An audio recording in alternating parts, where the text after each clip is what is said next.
Tonight, we're embarking on a fascinating journey back in time to explore one of history's most intriguing yet rarely discussed topics, the intimate lives of people in the Middle Ages. And let me tell you, it's not quite the romantic fairy tale you might have imagined. But before we dive deep into these medieval secrets, if you're as passionate about uncovering history's hidden stories as I am, go ahead and hit that like button. And I'd love to know where you're watching from. Drop it in the comments below.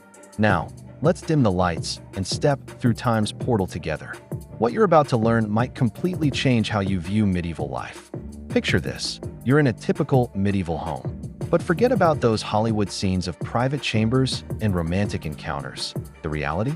Most people lived in single-room houses, sharing space with their entire family, farm animals included.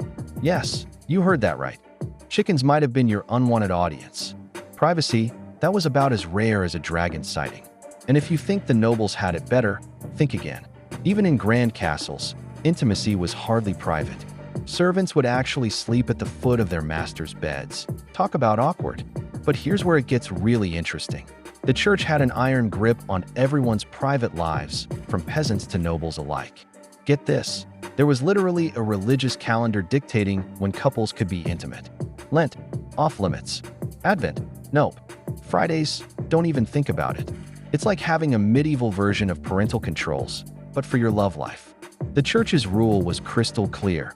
No pleasure, no sin, no delay. And here's the kicker. In those small medieval villages, everyone knew everyone's business. Walls were about as thick as parchment, and gossip traveled faster than plague. One stolen moment behind the barn could lead to public humiliation or worse, an uncomfortable chat with your local priest who had a surprisingly detailed questionnaire about your private affairs. Those romantic medieval tales of courtly love and chivalry? Well, they were about as accurate as believing dragons made great house pets. The reality was much messier, more complicated, and frankly, a lot more entertaining than what you'll find in most history books. This is the real medieval world, where privacy was a luxury, romance was regulated, and your chickens might have been your most loyal confidants.